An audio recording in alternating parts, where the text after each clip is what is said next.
And Jew. Mm-hmm. Alright. I'm live just now, by the way. Who else are we? What? I'm live just now, so don't say anything dumb.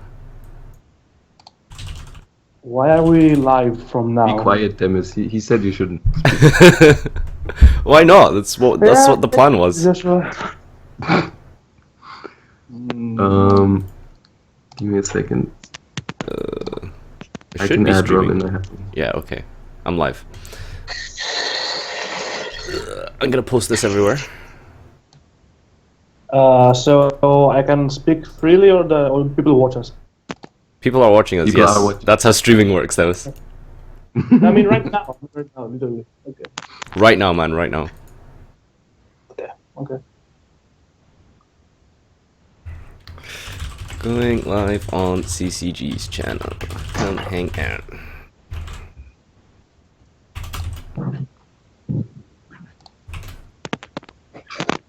Hey, there you are. I don't think I'm gonna get the chat up. Wait, let me see. Test. Oh, okay. I don't see the chat on this because I'm using a different stream key. It's interesting. Let's see if I can fix that really quick.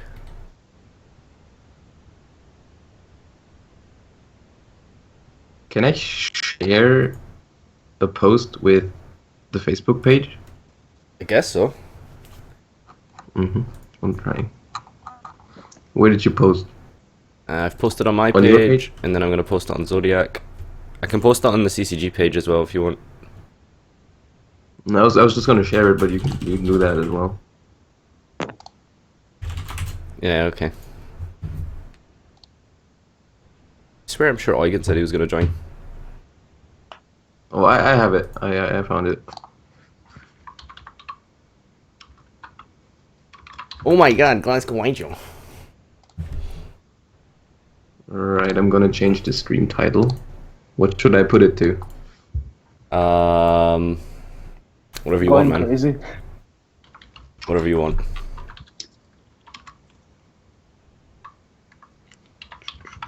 You're not Joshua. Yeah, man. It's a raid. Alright.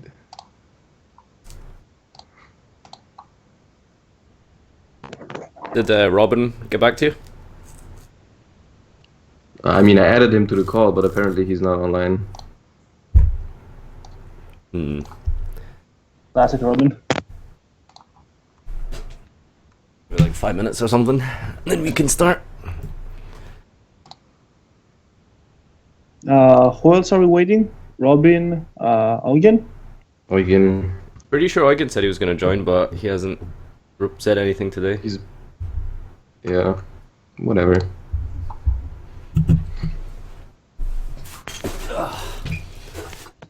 Oh wow, you have this guy on your channel. I'm just gonna ban him.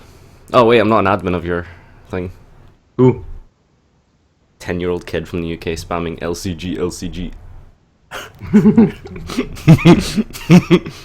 Good kid.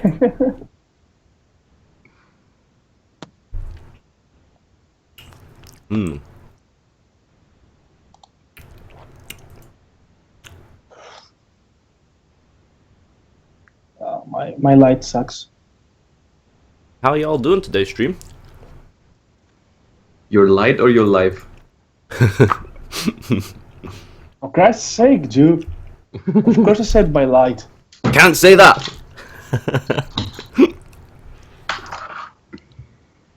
Yo, Thomas, do you have your London dates booked already, yeah?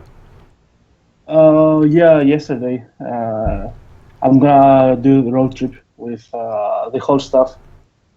And I'm staying with Gary. Who? When is London again? First weekend of August. Oh, okay. Oh, so early. Right. Need to book my I ticket. haven't booked. Yeah, I also haven't booked yet. Need to see. It's gonna be the first event after years. Did Joshua already answer the light bulb question? No, I didn't. Oh, fuck, I forgot about that. What's the light bulb question? The light bulb question is how many Eugens do you need to change a light bulb? I still haven't come up with a funny answer. Well, we sure know how many audience are needed to rope him, to make him go minus, how much was it, 500 euros? Ouch. Josh, have you like that? Josh. Seems like AFK. We've lost Josh stream. Just got a nice portrait No, of his let's face. throw Right him now. a penny. It will just pop up.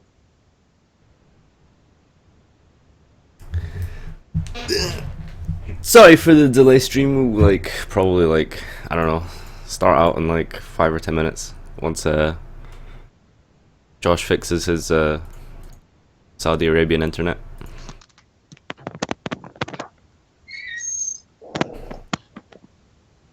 What time is it in Greece? 12:35. Eurozone time. Time it is every time. All right. Okay. Yeah, you're Yes, back. Yeah. Right. I don't have any response from the other guys, so we will just start just now. Yeah, let's just yeah. Fuck them. Okay. All right. What's happening, stream? We'll be doing a little show here today, courtesy of myself having just joined the team and such. So I guess this will be like a little introduction for future events and stuff we'll be holding online, talking about, you know, just generic news roundup, talking about what the haps is with the Yugimons. You know how it is. So I'll have my own little segment once a week, every 2 weeks, something like that, for you guys to come see. Yep. So I'm hoping you guys don't mind me taking over and stuff. That'll be fun. But yeah, I'm joined by Themis and Josh today. So I guess we'll be discussing a little bit about Nats today. Euros, and I guess American Nats as well. How that's gonna shape up and change things. So I guess starting straight away. That's really all I have to say about myself, I think. You guys probably should know me from my channel, for those of you watching. If you haven't, you should subscribe and, you know, keep up with the latest competitive Yu-Gi-Oh! And such. That's essentially going to be my role here in the team, is keeping you guys up to date. And, you know, with the Twitch streams and stuff. So moving on, you know, we've got our Euros in 3 weeks, I think, something like that, 3 weeks or so. Yeah. And 2 weeks American Nats, 3 weeks Euros. yeah, so I think that going into this is going to be pretty tough, because, well, not tough, but like interesting, you know, like very weird, because of the fact that we have like North American mats. They're essentially going to define the meta for us, you know. Mm-hmm. Yeah. Or do you think like Europeans are pretty independent, or do you think like Europeans will just not care and just like play what they were going to play anyway? No, I think they do care for some amount. I just think it's not that impactful this year because the format is kind of old. You know, like we've been having the same kind of stuff around for a little bit, so I don't think there's going to be like a huge change. Like even if Burning Abyss wins, you know, it's not going to be a big surprise. If Monarch wins, it's not going to be that big of a surprise. And so on and so forth, and so like unless there's something like completely new, I think it's going to affect the metagame a little bit, but it's not going to completely like turn it around or something. Yeah, exactly that. I mean, if things go as expected, then it won't change the format at all. But you never know. I mean, like people are gonna be trying testing like crazy for American Nats, so.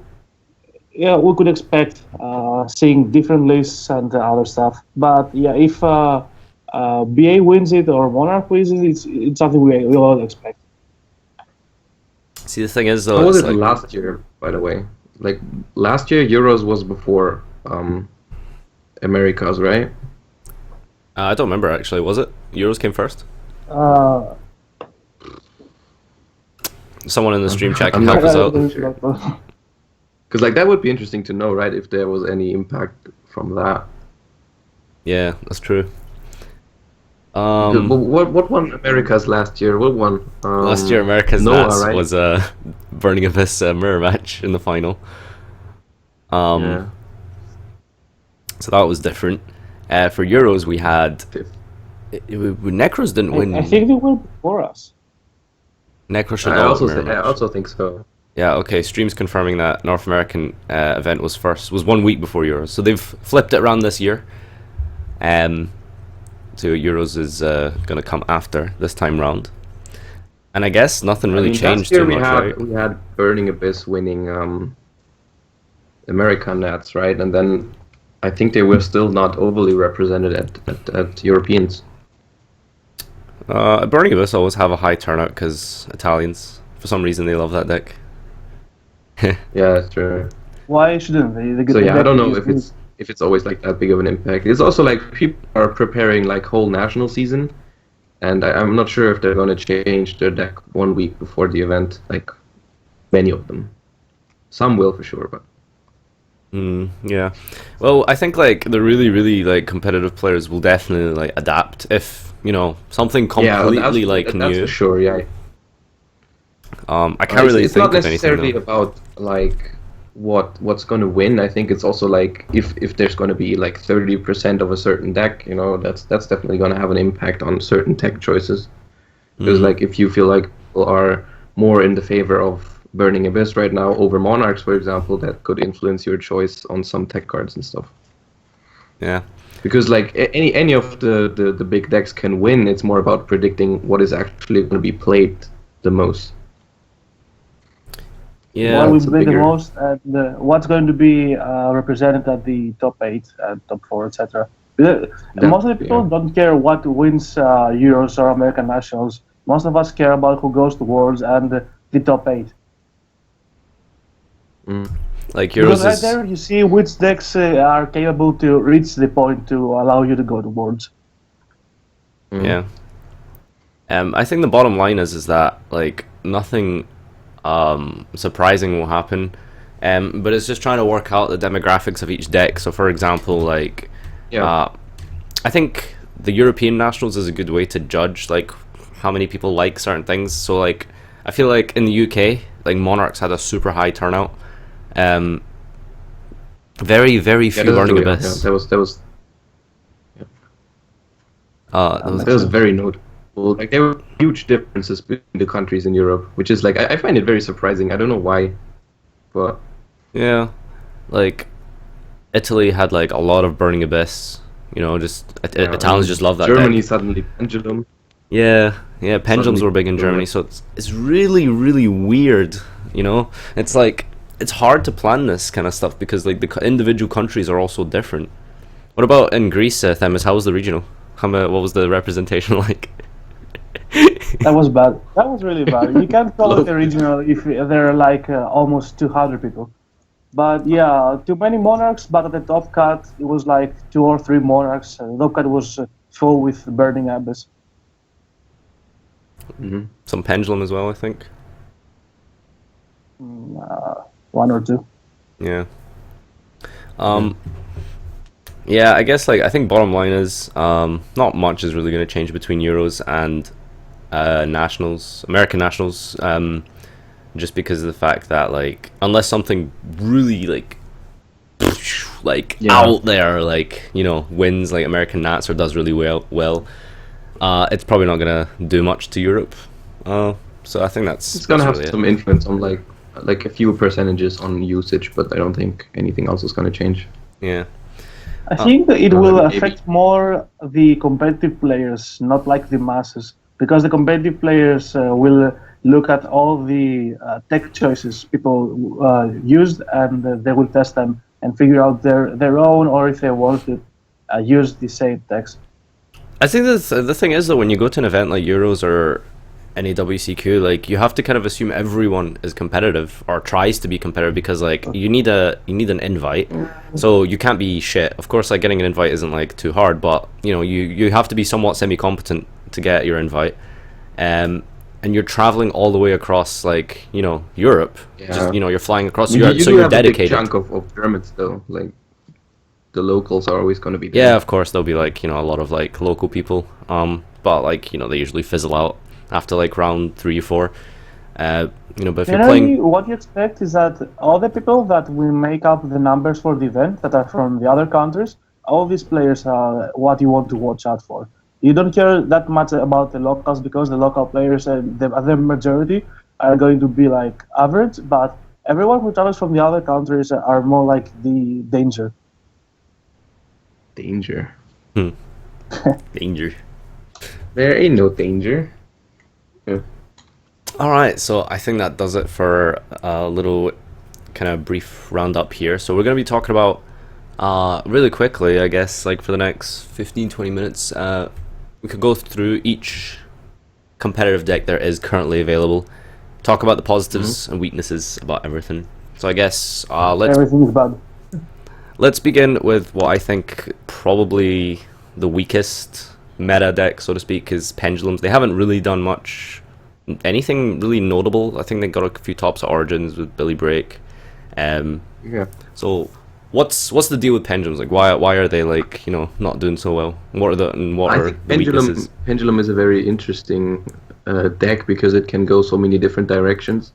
Which is also kind of the problem with it. I feel like the way, like I haven't seen anyone with a list that I think is really good. And I think if someone were to find a really good list, it might be a really good deck right now. But maybe there is no perfect way to play the deck. But like there's certain things like Kirin that are really good against Burning Abyss. So if you expect a lot of Burning Abyss, you might be faring very well with a good Pendulum build around Kirin, you know. But then on the other hand, you know, there's decks that are like completely focused on stuff like Ariadne and Draco Slayers and stuff. So like whatever you call Pendulum, there's a lot of different stuff, you know, Magicians, Magispecters, and Yeah. what.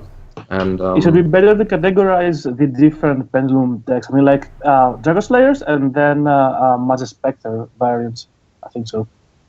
That's the thing though, like we don't Well, really open know for this what the discussion. best Pendulum variant is. Like at YCS Origins, for Yeah, example, that's- there was they like also- they two, also- they three also different blend types of into it. Pendulums, you know?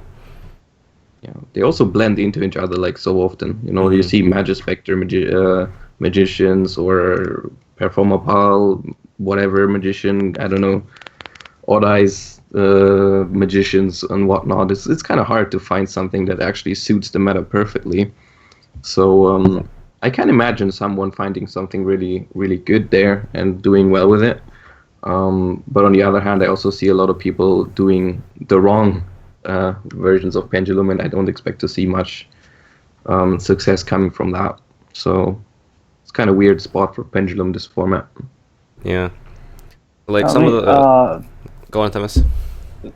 Okay, so the whole thing with Pendulums is that because it uses way too many limited cards, people can't usually play around these limited cards. I'm talking mainly about the Dragon Slayer builds. But when you resolve the limited cards, you can win. But if you don't draw these limited cards, the deck can't do anything. I mean, it's supposed to always want to go first, but its turn ones are weak. Except from doing Dweller, which is the main advantage of the whole decks. Or if you play Magispectre variants, you just go first and you hope to combo, and then everything's fine. But generally, other than that, I think the builds that are out there, I don't like anything. I mean, I tried them, I didn't like any of these builds. That's all. Yeah. Sideo represent. So like the what's it called, the main advantages of Pendulum decks is the fact that, you know, you can put up some really big unfair boards.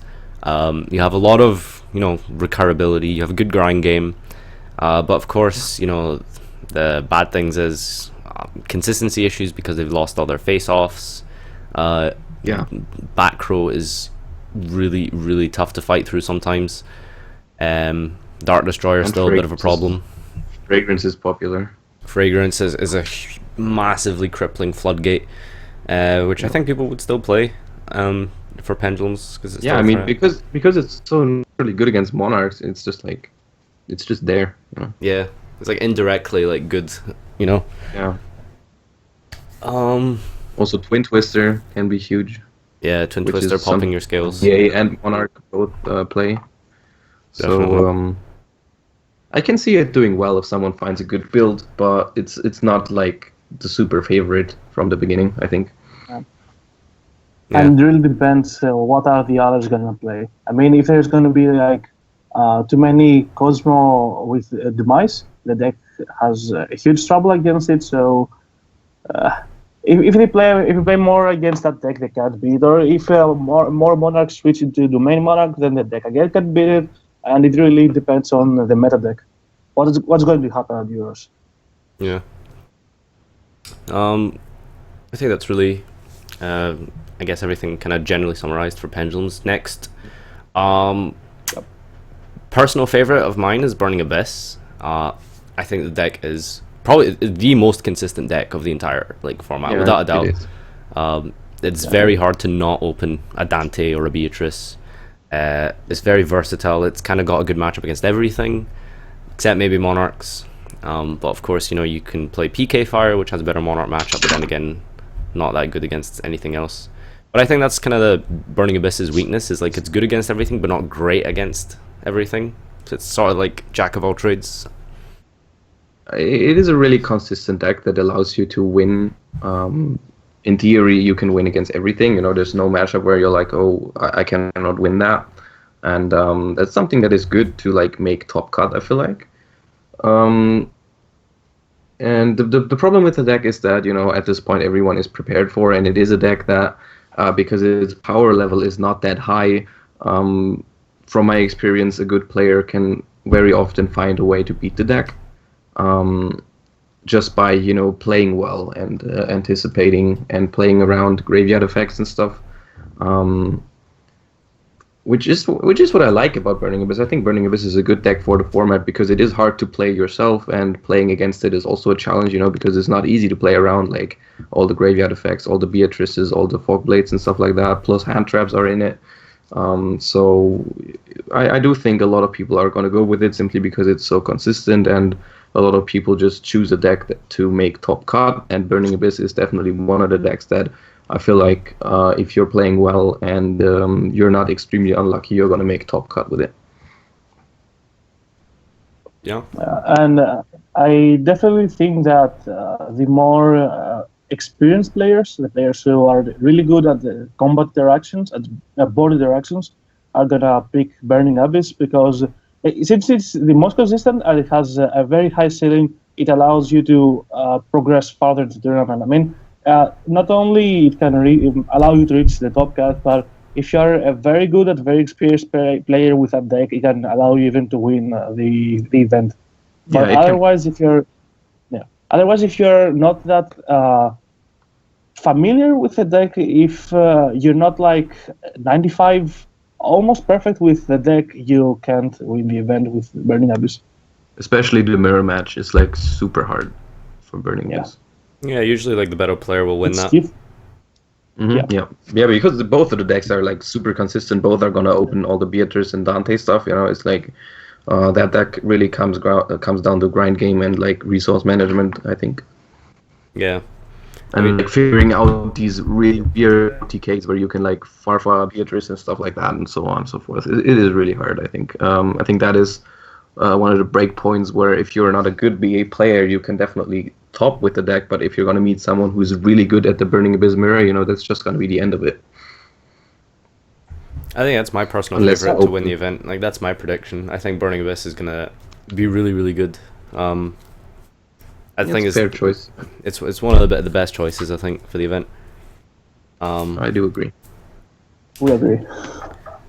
Negatives, I think the deck is, while it's very consistent, someone in the chat said, you can open Dante all the time, sure, but it's not really enough. Just opening one or two Dante or one Beatrice, it's not really that spooky. Where it doesn't look like a break, but it's actually just not good enough to compete. Yeah. Opening only a Dante and a Fogblade, maybe, that's, you cannot consider that a break, but if you don't hit anything off the Dante, it's still a relatively bad opener. Yeah. And everyone is really, everyone is going to be huge prepared for the deck. I mean, yeah, it's huge. There's no one who goes there and hasn't fixed his main to combat Burning Abyss. It's literally the deck to beat. Yeah. I just like the fact that it's like able to run like so many hand traps like Valor, like Maxi, like Timid's deck from YCS Providence, for example. You just ran like 6 hand traps, you know, and it just fits with the deck so well. The Like you just have so much was space. it pure? Oh, it was PK, right? Yeah, he played PK Fire. Mm-hmm. It's very hard to like put decks apart and say which one's better than the other. But at the recent YCS Origins, PK Fire took a quarter of the top cut spots compared to Burning Abyss Pure, which I don't think got more than like 3 or 4. Which is still like that is a total of 12 Burning Abyss or something, Yeah, that's true. right? Pretty huge. That's huge. Uh, Yeah. It's a big showing.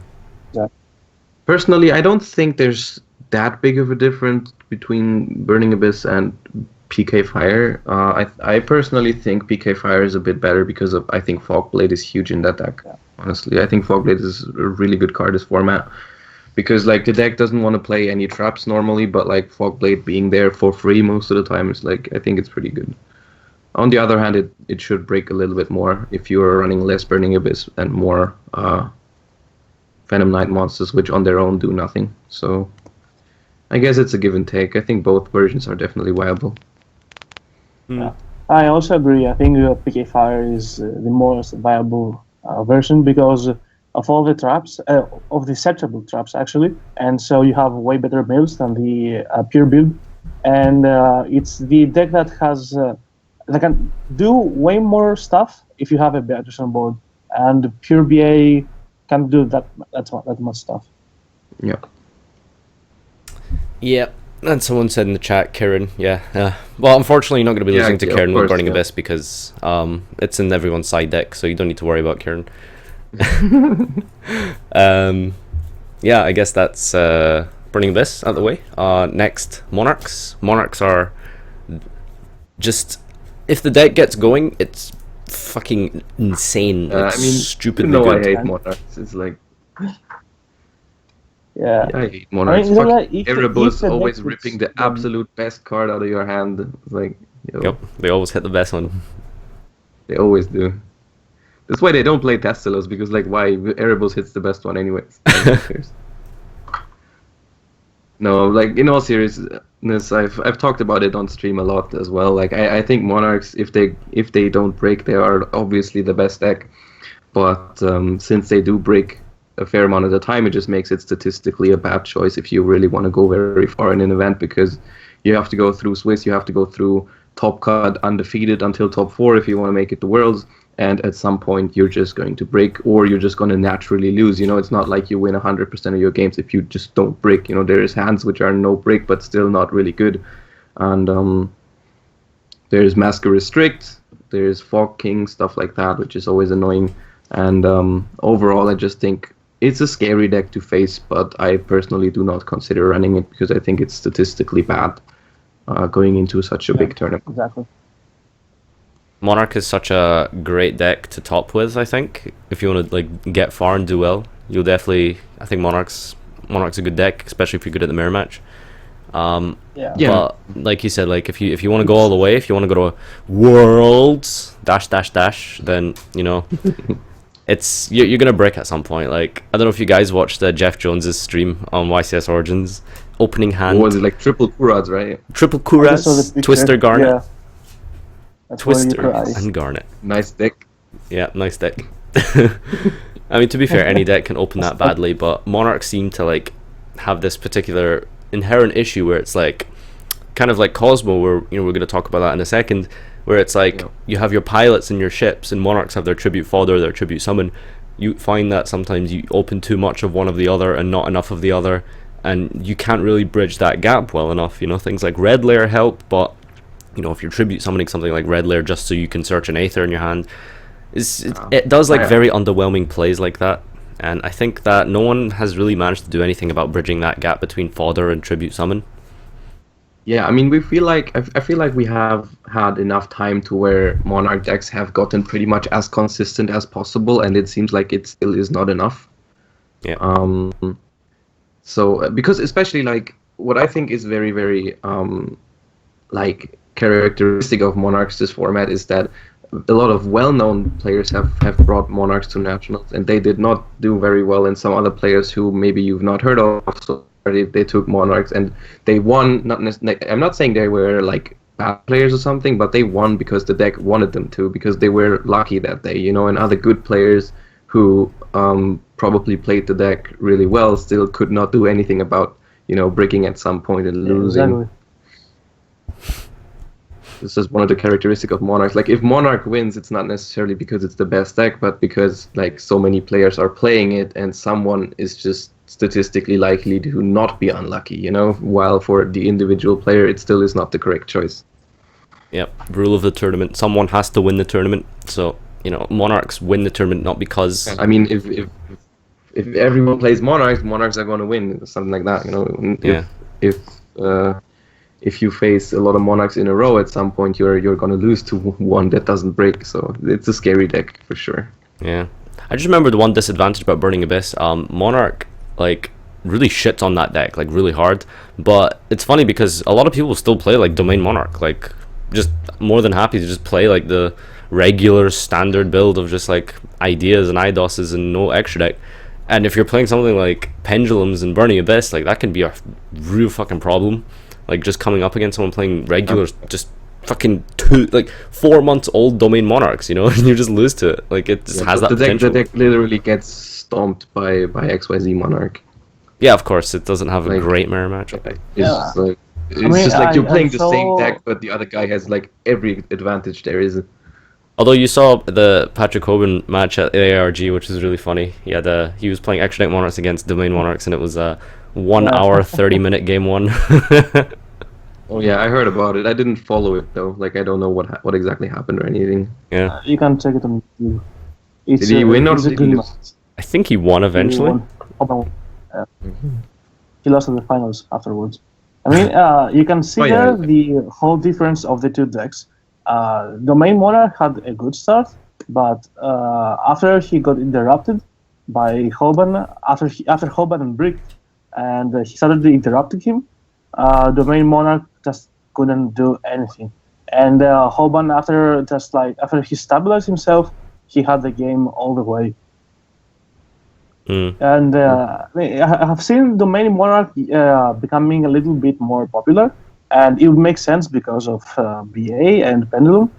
But the thing is that both these decks have many removals for Domain, and the Domain Monarch as a deck is just something like it bricks. It doesn't have the more options that XYZ Monarch has, and it just does nothing to help you against Kozmo or against other Monarchs. So basically what happens is this Monarch is more like the in-between against all the matchups, and Domain Monarch goes like it's very good against BA and the Pendulum, but really bad against XYZ Monarch and Kozmo. Yeah. So based on this, I don't think Domain Monarch is viable at all for Euros.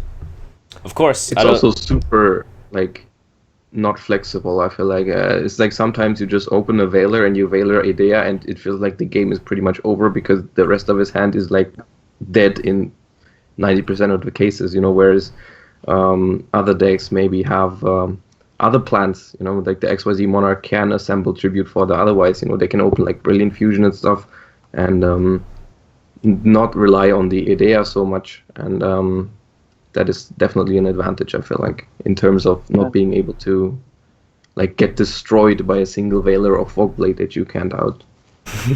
Fogblade. And I mean, Veiler has become a lot of popular lately. It's one of the main changes you can see in the past 1 month. Veiler's popping out. That's just it, you know, like even against decks like Burning Abyss, you know, that now have like Terror Top in 100% of their opening hands, you know, like they're pretty decent against that. So,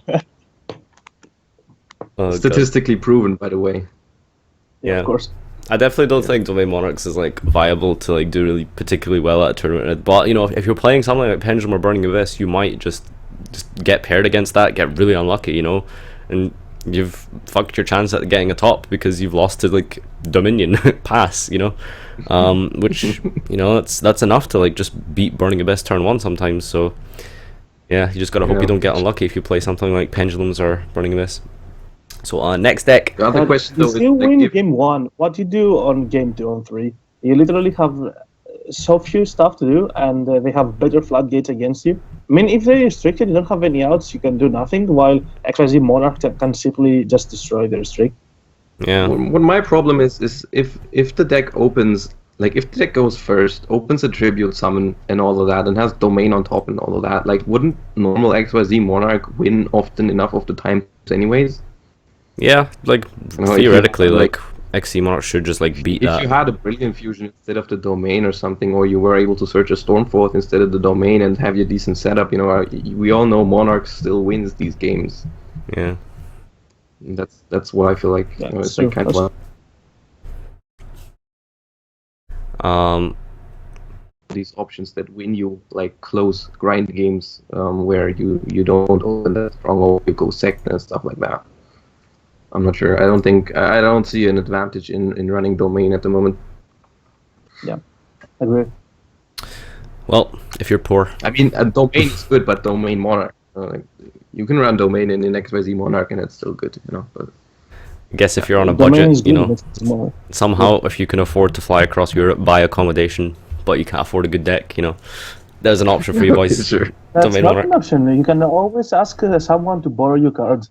Just say statistically, let's say you have even 100 players, and let's say even 20 from your country travel to the Euros. You still have 80 players who can borrow you stuff. You can't say that you don't have a deck for Euros, literally. I think it's crazy you've got 100 players in Greece anyway. I told you. Think about it. Every one of these owns at least 40 cards to play the event. It's kind of crazy. I thought there was a deck crisis going on there, man. At least 4,000 cards in the whole event. It's not even counting side and extra. Well, they still have more cards than you. Insane.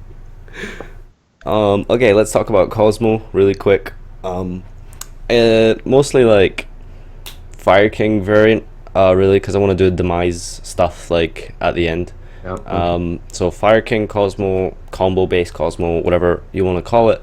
That started off really good at the start of the set, and then it just kind of like just stopped, just got shot on. I mean, I guess I can say a bit about it because I played it at Nationals. Yeah. Where I really liked the deck actually. I think it was very fun and very challenging to play, which I really like about decks. You know, I had a lot of games at Nationals where I felt like, where I did like big turns where I summoned a bunch of stuff and then did some Landwalker combos where I crashed some stuff and then destroyed my other ships, got farm gold, destroyed my town, got Dark Destroyer in hand and stuff, like really big turns where after the game I felt like, oh, I won that because I did a really good turn. I think that was really cool, but then in the end, another thing that I had at Nationals was like whenever I sat down and my opponent was playing Monarchs, I was like on the first turn of the game, I was like, fuck, he's playing Monarchs. And that's a big problem of the deck because it's like the matchup against Monarchs is really hard. I played against 5 Monarchs and I beat 4, but some of these matches were only because of bricks on their side, you know, which is something you can rely on to some extent, but I would really not test my luck in that regard for Euros. Like the Monarch matchup is so scary. The thing is, like, I feel like Fire King Kozmo can brick just as much as Monarch, really. It can, yeah. I did work on my build a little bit where, for example, I added a second Fire King to not, like, brick on the one Garunix and stuff like that, but in the end, you know, the deck does have... you have, like, that constellation where you have a bunch of pilots, a bunch of ships, a bunch of field spells, and you have to draw, like, the right ratio between those to play effectively. You know, you have Kozmo Town to fix some hands, but whenever you have to start a game with activate Kozmo Town instead of activating Island, you know, it's kind of weird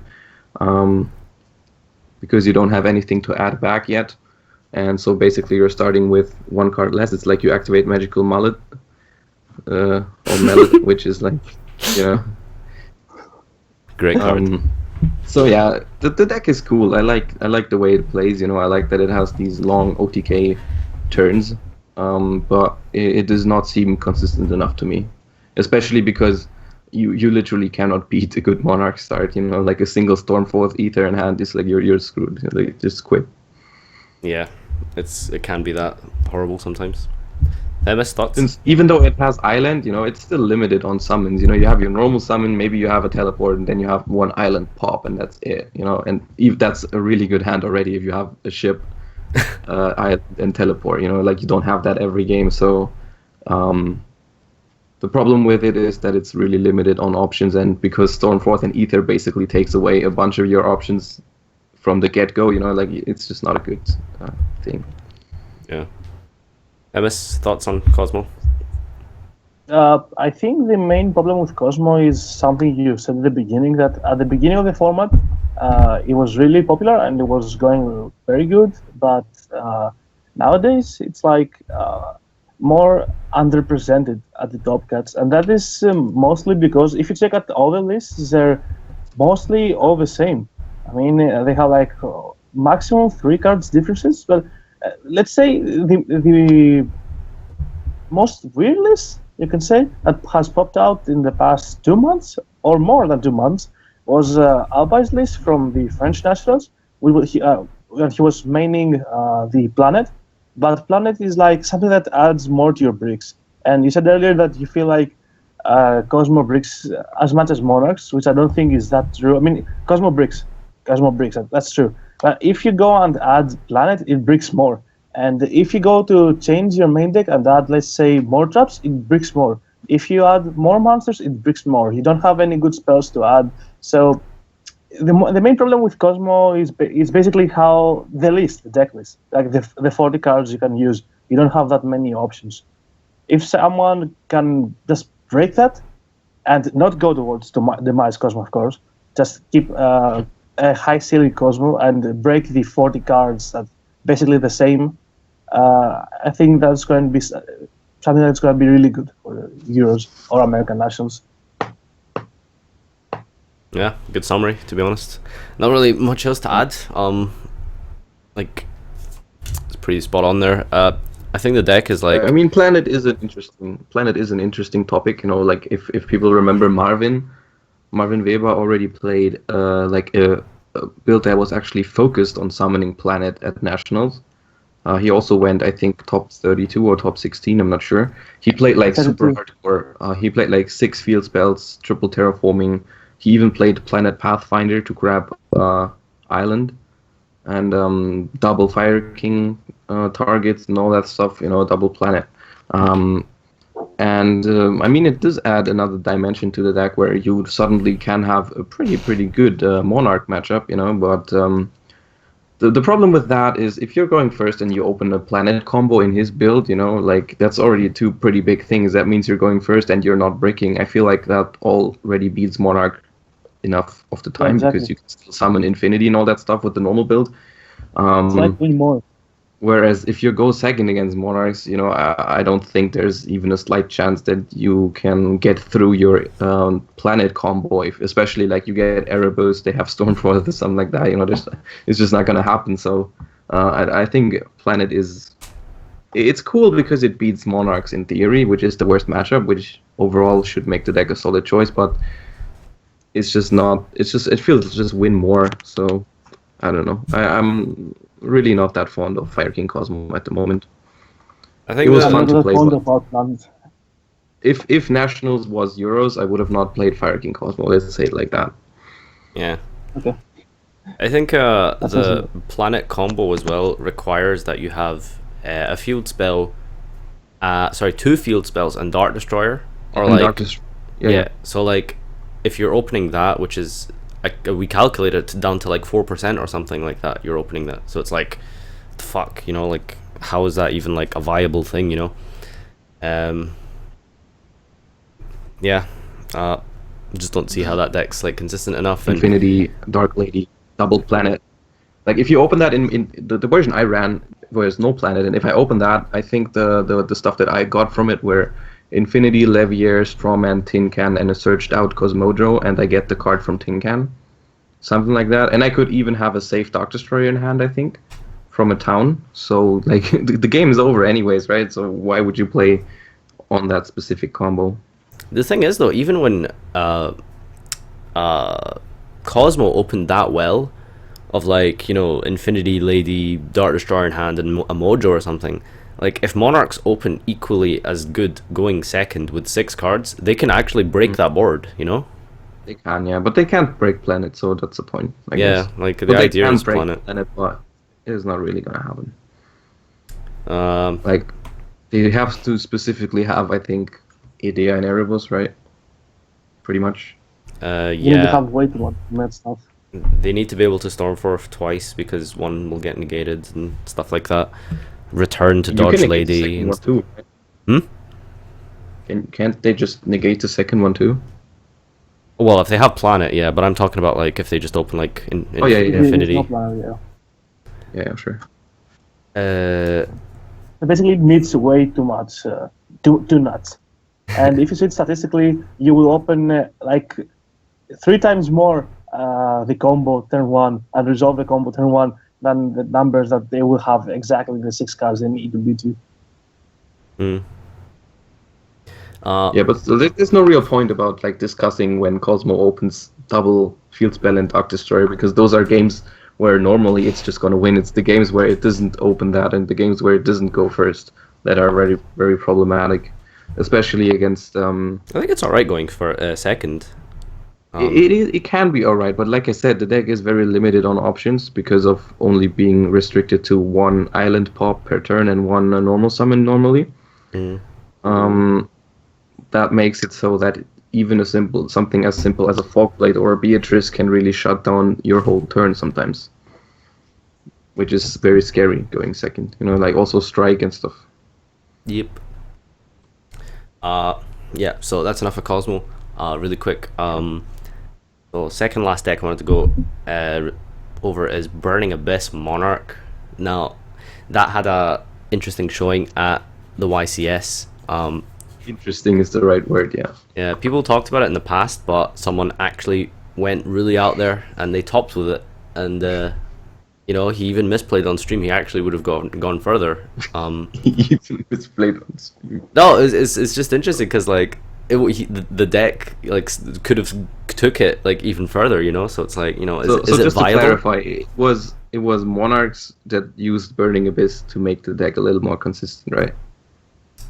That's what it was. I mean, like the attempt, you see it as a Monarch deck, right? That just splashes Burning Abysses to tribute fodder. I think he has a fair number of Burning Abyss. Yeah, he did on a fair number. I know that, but it's still. I think I've watched his profile, and he said he was starting out from a Monarch build and then just added the Burning Abysses for, you know. Alright, I haven't watched the profile. I should watch it. yeah, I don't know, like, I cause think like that's- I know that's what he said, but like in practice, like watching people play it at like locals and stuff, and like testing it a bit, like what tends to happen is that you draw one half of the other. So like you Okay. start with mostly Burning Abyss cards, so you just play Burning Abyss, or you start with mostly Monarchs, so you play Monarchs. And generally, sometimes you can do stuff if you open like Aether and like a Burning Abyss hand, you can like make Dante's or Beatrice, whatever. Special all your Burning Abyss monsters, you mill like semi decently, like 1 Monarch spell or trap, and then you're able to play Monarchs on their turn. So it's like the theory is like you can play like Monarchs on your opponent's turn and then like Burning Abyss on your turn, or just play like one of the other halves. And a really cool thing I noticed is like you can't fucking side against that deck. Like it's literally impossible to side against it. You side your Koreans. Of course. You Right, got me but there. the biggest thing this deck has, I mean, the only reason I think about this deck is because it has access to Dragon, literally the best monster in the game. Yeah, that's cool. I'm serious about it. I don't know, like the. It's got Monarch stats, so you can use it for tenacity, yo. Yeah, I mean it's probably viable in that deck. Let's be serious, but You sure it's Dark Arm all the time? I'm Because pretty sure that the deck is just like more gimmicky than actually good. Yeah, It's I fun. really, I'm not sure. Like, I feel like you're looking at very ideal scenarios where the archetypes really work together. You know, it's like there should be a lot of scenarios where you're sitting there and you've established a Monarch on the board, and then suddenly, half of your hand is dead because they're Burning Abyss cards. Mm. And then you're looking at a decent amount of hands where you have like Burning Abyss only cards and one like Burning Monarch Abyss spell and card, traps. or maybe only two, and then a bunch of Monarch cards which not really working together. Especially a card like Tour Guide is like, if you draw a Tour Guide in a hand that is pretty heavy on Monarch cards, like Tour Guide is just shit. You normal it, and then you normal summon is gone. You sit there with like Erebus and stuff in hand, and it's like, like, what is that? I mean, Burning Abysses are really consistent, but if you add a bunch of cards that don't belong to the whole archetype, it becomes a lot less consistent. The normal deck of Burning Abyss has very high density on Burning Abysses, plus it has Terra Top, plus it has Rhino and stuff, which makes it overall stick together really well, but that deck just doesn't have that. That deck has Stormfort, which is a complete blank if you go first with Burning Abyss cards. Return, same thing. If you play 5 Monarchs and a Kuraz, that's 6 Monarchs. If you don't open that nearly enough to justify, I feel like triple Return, triple Stormfort, and Domain. It's funny because like another contradiction with the deck is I've been watching one of my friends at locals and he lost the game because he has like 6 cards in hand, but he has like a face up prime and he can't fucking summon any of his Burning Abyss monsters. Yeah. What do you get from adding back everything with Dante's and stuff? If you sit there, you have an Ether on board, you just added back 2 Burning Abyss and you have another one in hand, and you literally cannot use any of them. Summon Skarm, pass.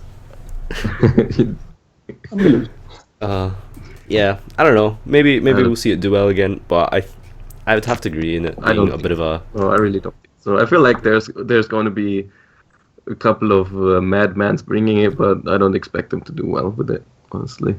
Yeah. Okay, finally, really quickly for like last 5 or 10 minutes. Demise decks. Yeah. Enemies for Demise decks? Come on, that's too much. Thoughts on Demise decks? Kozmo Demise, Clifford Demise, just Senju Demise, Telenite Demise, whatever. Just trap. On everything that is aimed to be a Demise anti-meta deck, I just think it's a bad choice. Because of the same reasons that I've always thought anti-meta decks to be worse than normal decks. Because like playing an anti-meta deck is just like you're trying to answer everything your opponent is doing, and it's way better to just ask questions to your opponent. Do you have that certain trap? If not, I'm winning the game. Do you have that certain counter to my play? And I feel like that's what Demise decks really do. If they don't have the right traps, they're just going to lose because the other deck is better.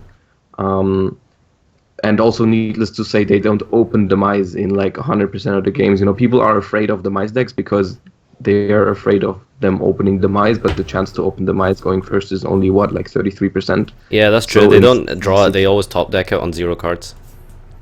Oh, yeah, true. Okay, we all know that they always open it on the first 5, 100% proven, like Joshua said earlier. Shoutouts to Glasgow Calculator. But yeah, they always top deck it on 0 cards and then draw Tin Can, Chaos Trap, Hulk Hall, the Haunted. That's what it does. No, but in all seriousness, the decks, I think the Demise decks are good. They are viable, but not nearly good enough to compete with the real meta decks. I feel like the only one that is like close to competitive, I feel like, is Demise Kozmo, because that deck actually has power plays. Like I've played against a bunch of Clifford and a bunch of Senju, and I feel like if you just know how to grind game against them, you just won't lose. Unless they open the complete nuts. Like if you just put a Dark Destroyer on the board at some point, for example, which was what happened at Nationals. I played against 2 Senjus, and like there's literally no way you lose if you're not trying to be greedy and just run into their back row with like your whole hand, then it's fine. Which makes it Monarchs actually have a problem against that, because Monarch is like literally one option in a turn, and if they do not get their option through, they are literally open without any defense. That's a problem. But like in any other deck where you have like backup plays, backup traps, maybe backup calls or whatnot, you can really beat those decks, I feel like. What's the floodgate lineup for Clifford like? So they play Rivalry. Do they play Gozen or lose a turn? The one version which only I thought, the one version of Clifford which I actually thought was the best is something that a friend of mine played at German Nationals. Emre, he went top 64 with Monarch Klee. Well, not Monarch Klee, but only the Monarch spells. I think he only played Tenacity, Stormforth, and Pantheism, which I think that's reasonable. And he played like 9 traps, which were triple Rivalry, triple Strike, Warning, Emptiness, and some other card. Something good. I think Torrential was it, something like that.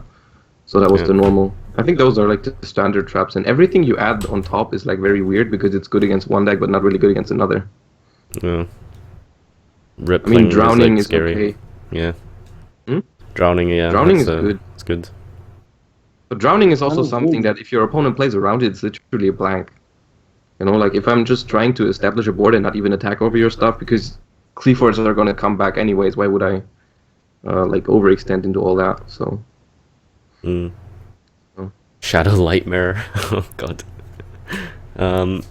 Yeah, Themis, what do you think? You can side very well with Floodgates, but you cannot really main a lot of stuff that is really good this format.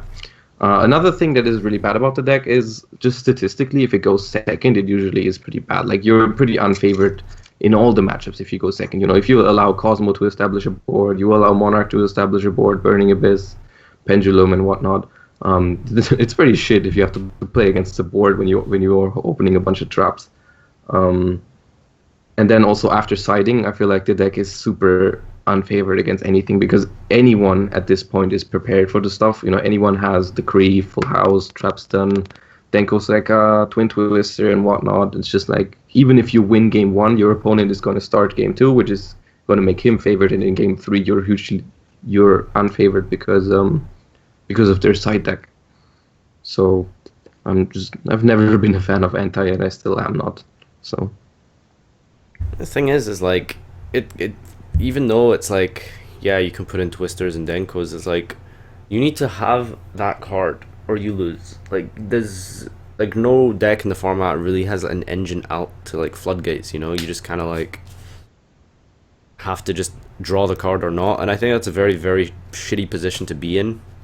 But it's also a shitty position if you're playing a deck. Floodgates. It's only certain Floodgates. I mean, like most decks can't really function under Rivalry. Floodgate in the first place. Like there's like which Floodgates automatically kill Monarch. You know, it's only really Rivalry. Well, Rivalry can be played around. Yeah, to an extent with like Domain and Erebus, but you know, you have to like Stormforth a guy, Domain reduce level, Erebus Rivalry, and they've still got like, you know, 3 back row or something. It's like tough. Yeah, but that's only if they open the Floodgate and if you don't open a Denko, which always do. Always do. That's the rule. Yeah, Themis. Check out Glasgow calculator. Fuck you. 100% proven again. Themis, tell me about Demise. Do you like it? No. I don't regard it, sorry. I just what you said earlier is that after side deck, most of the decks side things that are blowouts against the demise decks, and you said that, but they need to draw them, and that's exactly the same thing true about the demise decks. These decks are all just crossing the fingers to draw stuff to be able to play. They have nothing to search. There is no consistency in these decks. They just play everything as a 3-off, and they just literally cross their fingers to draw what they want. It's like so much luck-based than compared to any other deck that I don't think it's there's no reason to play that deck if you want to go more than day 2 Euros. Actually, at any event, literally. It's also but this is not true about Kozmo Demise. Kozmo Demise is what you picture when you say Demise decks. I don't think the other decks are even decks compared to Kozmo Demise. It's a good deck, but it breaks more, and you just switch all the power that the regular Kozmo has as proactive cards. And I mean, the regular Kozmo, fighting Kozmo, can do more stuff during its turn, and therefore it has more options, so it's a better option for the whole event. But you know, if you play demise, you just switch that out into auto wins, just opening like too many soft lock boards like Tinkan and all the sets you can have. So I don't think it's something legit to like minimize your go more to the to chances. If you switch into demise Cosmo, you go more to chance into drawing the stuff you need. Uh, I would totally prefer to have the options, the power that Fire King Cosmo has, because simply it's more a proactive deck, and proactive decks are proven by history as the best decks in Yu-Gi-Oh.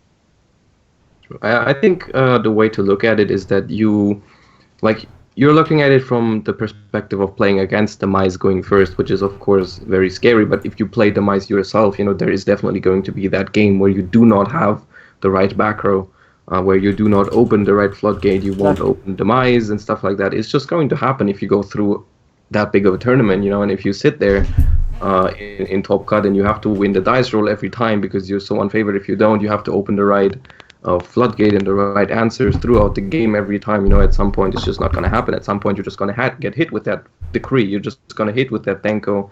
You're just going to get hit with that Twin Twister on the right targets and stuff like that.